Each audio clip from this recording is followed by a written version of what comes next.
अस्सलाम वालेकुम everyone, welcome back to our channel. आज के इस वीडियो में हम लाइफ साइंस पेपर 2 के एक इम्पॉर्टेंट क्वेश्चन सेट को क्वेश्चन सॉल्व करेंगे। ये सारे सेट के एग्ज़ाम में आने वाले क्वेश्चन हैं, क्योंकि अभी सेट का पेपर जल्दी ही है सितंबर में, इसीलिए हमने अभी नेट के लेक्चर्स को रोक दिया है और हम डिले कर रहे हैं लेक्चर डालने में, क्योंकि हमारे एग्ज़ाम भी आने वाले हैं, इसलिए हम लेक्चर नहीं डाल पा रहे हैं। लेकिन हम कोशिश करेंगे कि पीपीटी से अपने लेक्चर को डालें नेट के। इसलिए आज हम सेट के कुछ क्वेश्चन सॉल्व करते हैं, इससे आपकी प्रैक्टिस हो जाएंगी। इस सेट में दिए गए क्वेश्चन को हम सिर्फ आंसर नहीं करेंगे, बल्कि हर क्वेश्चन का कॉन्सेप्ट भी डिटेल में समझेंगे, ताकि आपको एग्ज़ाम में सिमिलर क्वेश्चन आए तो आप इजीली सॉल्व कर सकें। तो चलिए बिना टाइम वेस्ट किए स्टार्ट करते हैं अपने फर्स्ट क्वेश्चन से। Question number first. Nomenclature is governed by certain universal rule. Which one of the following is contrary to the rules of nomenclature? Option में हमें आइडेंटिफाई करना है कि साइंटिफिक नोमेनक्लेचर का रूल्स के अगेंस्ट कौन सा स्टेटमेंट है।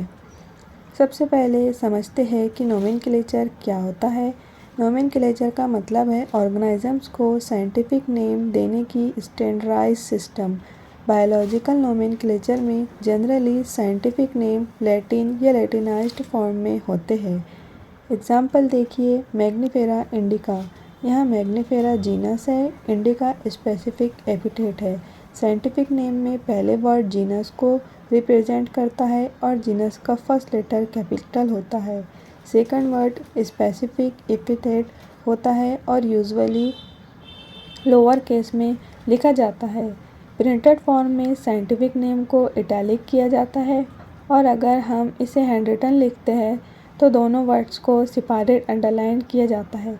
इसलिए ऑप्शन सी गलत स्टेटमेंट है, क्योंकि साइंटिफिक नेम किसी भी रैंडम लैंग्वेज में नहीं लिखे जाते। नोमेनक्लेचर में लैटिनाइज्ड नेम यूज़ किए जाते हैं। Therefore correct answer is C. ठीक है, सेकंड क्वेश्चन की तरफ बढ़ते हैं। Question number second, functional diversity. Which among the following is functionally more diverse? Option A DNA, RNA, protein, lipid. यहाँ कीवर्ड्स है फंक्शनली डाइवर्स, यानी कौन सा मॉलिक्यूल सबसे ज़्यादा डिफरेंट टाइप्स के फंक्शन परफॉर्म करता है। प्रोटीन की फंक्शनल डाइवर्सिटी बहुत हाई होती है। For example, enzymes biological reaction को कैटलाइज करता है। एंटीबॉडीज़ इम्यून डिफेंस में हेल्प करते हैं। रिसेप्टर सेल सिग्नलिंग में इम्पॉर्टेंट होते हैं। ट्रांसपोर्ट प्रोटीन मॉलिक्यूल को एक प्लेस से दूसरे प्लेस तक ले जाते हैं। स्ट्रक्चरल प्रोटीन सेल और टिश्यू को सपोर्ट देते हैं। मोटर प्रोटीन्स जैसे मायोसिन मूवमेंट में हेल्प करते हैं। इसलिए प्रोटीन एक ही टाइप का काम नहीं करता, बल्कि बहुत सारे डिफरेंट बायोलॉजिकल फंक्शन परफॉर्म करता है। डीएनए का प्राइमरी रोल जेनेटिक इन्फॉर्मेशन को स्टोर करना है, जबकि आरएनए का भी मल्टीपल फंक्शन है। लेकिन ओवरऑल प्रोटीन सबसे फंक्शनली डाइवर्स बायोमॉलिक्यूल्स माना जाता है। So correct answer is C, protein. चलिए नेक्स्ट क्वेश्चन की तरफ बढ़ते हैं। Question number third, river blindness disease occurs due to? Option 1 Loa, option second Mansonella percentage, C Mansonella streptocerca. River blindness को scientific language में ऑन्कोसिरियासिस कहते हैं। ये डिजीज़ एक पैरासिटिक फ्लेरियल नेमाटोड के कारण होती है, जिसका नाम है ऑन्चोसेरा वॉल्वस। इस पैरासाइट को ट्रांसमिट करने वाला वेक्टर होता है black fly, mainly Simulium species. ये black fly generally fast flowing rivers और स्ट्रीम के अराउंड ब्रीडिंग करता है। इसी कनेक्शन की वजह से डिजीज़ को कॉमनली रिवर ब्लाइंडनेस कहा जाता है। इन्फेक्शन में पैरासाइट के लार्वा और एडल्ट वॉर्म के कारण स्किन और आईज अफेक्ट हो सकते हैं। सर्व इन्फेक्शन में आई डैमेज की वजह से विजन लॉस भी हो सकता है। Exam trick, onchocerca volvulus, onchocerciasis, river blindness. So correct answer is D.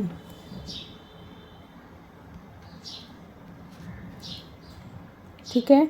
Question number 4, Cri du chat syndrome is caused due to which abnormalities? Cri du chat syndrome एक chromosomal deletion disorder है। इस condition में chromosome number 5 के short arm यानी 5p का एक portion delete हो जाता है, इसलिए इसे 5p डिलेशन सिंड्रोम भी कहा जाता है। क्री कू चैट फ्रेंच टर्म है जिसका मीनिंग होता है cry of the cat. Affected infants में एक characteristic high pitched cat like cry सुनाई दे सकती है। याद रखने का shortcut, cri du chat chromosome 5p deletion, यहाँ p शॉर्ट आर्म याद रखिए। So correct answer is A. Question number 5, ABO blood group, parents दोनों का जीनोटाइप दिया है। AB is equal to AB। क्वेश्चन पूछ रहा है कि चिल्ड्रन में कितने डिफरेंट जीनोटाइप और फिनोटाइप पॉसिबल होंगे। इस क्वेश्चन के प्रिंटेड ऑप्शन में प्रॉब्लम है। गिवन क्रॉस को सॉल्व करने पर करेक्ट रिजल्ट 3 जीनोटाइप्स 3 फिनोटाइप्स आता है, इसलिए यह ऑप्शन में दिया ही नहीं गया। चलिए क्रॉस सॉल्व करते हैं। फर्स्ट पेरेंट के गमेट्स AB, सेकंड पेरेंट्स के gamete AB, possible combination A is equal to B, A into B is equal to AA, A into B is equal to AB, B into A is equal to AB, B into B is equal to BB। अब unique genotypes देखिए AB, AB, BB। So 3 different genotypes possible है। और phenotypes AA blood group A, AB blood group AB, BB blood group B। So 3 phenotypes possible है। Final 3 genotypes 3 phenotypes, इसलिए हम option C को correct कहेंगे। ठीक है, ऑप्शन में प्रिंटेड एरर है। So next question, question number C, cytoplasmic inheritance. Question में मैटरनल कैरेक्टरिस्टिक और साइटोप्लाज्मिक इनहेरिटेंस की बात की गई है। साइटोप्लाज्मिक इनहेरिटेंस का मतलब है इसे जेनेटिक कैरेक्टरिस्टिक जो साइटोप्लाज्म में प्रेजेंट जेनेटिक मटेरियल के थ्रू इनहेरिट होते हैं। माइटोकॉन्ड्रिया के पास अपना DNA यानी माइटोकॉन्ड्रियल DNA या एम्प्टी DNA होता है। ह्यूमंस में mitochondrial DNA generally maternal inheritance show करते हैं। इसका रीज़न है कि फर्टिलाइजेशन के टाइम एम्ब्रियो को माइटोकॉन्ड्रिया का मेजर कंट्रीब्यूशन एक सेल से मिलता है, इसलिए माइटोकॉन्ड्रिया ट्रेट्स को मदर से ऑफस्प्रिंग में इनहेरिट होते हुए देखा जा सकता है। Easy trick, mitochondria, MT DNA, maternal inheritance. So correct answer is A. Question number 7, trisomy 21। Trisomy of chromosome number 21 is option 1 Edward syndrome, option number B Klinefelter syndrome, Down syndrome, Patau syndrome. Normal human somatic cell में chromosome 21 की 2 copies होती है, लेकिन अगर chromosome 21 की 3 copies हो जाती है तो कंडीशन को कहते हैं ट्राइसोमी 21। और ट्राइसोमी 21 का सिंड्रोम है डाउन सिंड्रोम। एग्ज़ाम के लिए 3 कॉम्बिनेशन बहुत इंपॉर्टेंट है।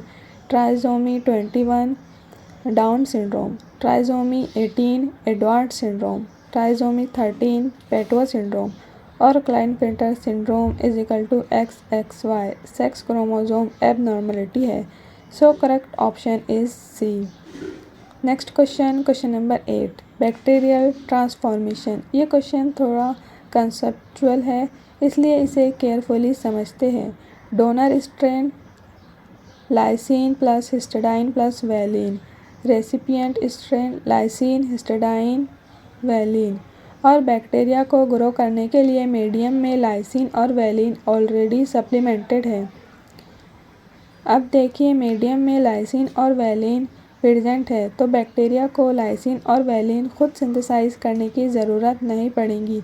लेकिन हिस्टिडाइन मीडियम में सप्लीमेंटेड नहीं है, इसलिए जो बैक्टीरिया ग्रो करेगा उसके पास हिस्टिडाइन सिंथेसिस के लिए फंक्शनल हिस्टिडाइन जीनोटाइप होना इम्पॉर्टेंट है।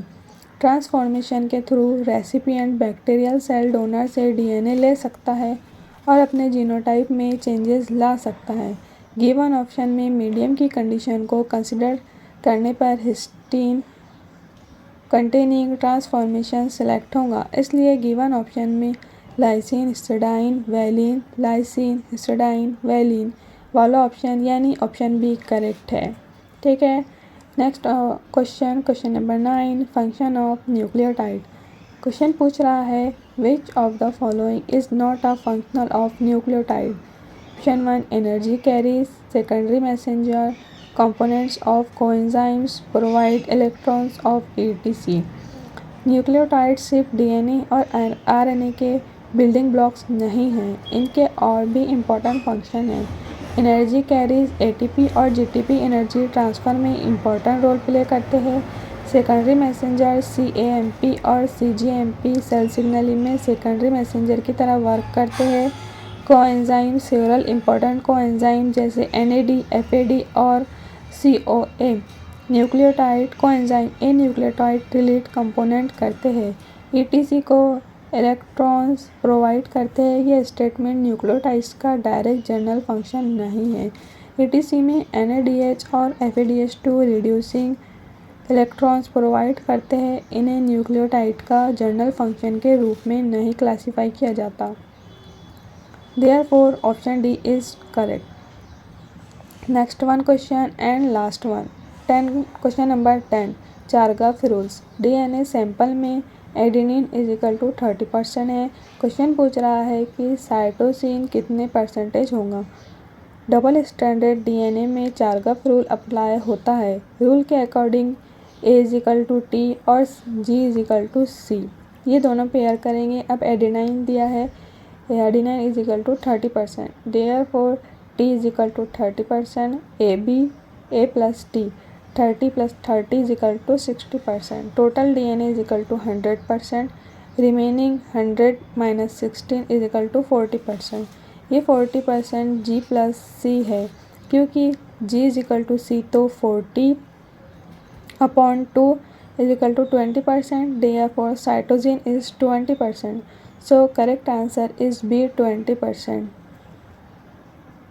सो गाइज़, आज हमने लाइफ साइंस पेपर 2 के इस क्वेश्चन सेट के फर्स्ट 10 क्वेश्चन को कॉन्सेप्ट के साथ डिटेल में समझा।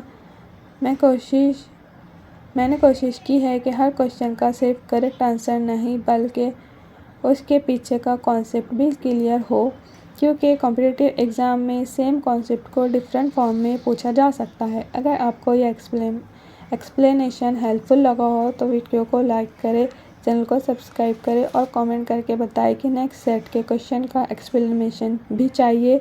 मिलते हैं फिर नेक्स्ट वीडियो में, तब तक के keep studying and keep preparing. Thank you.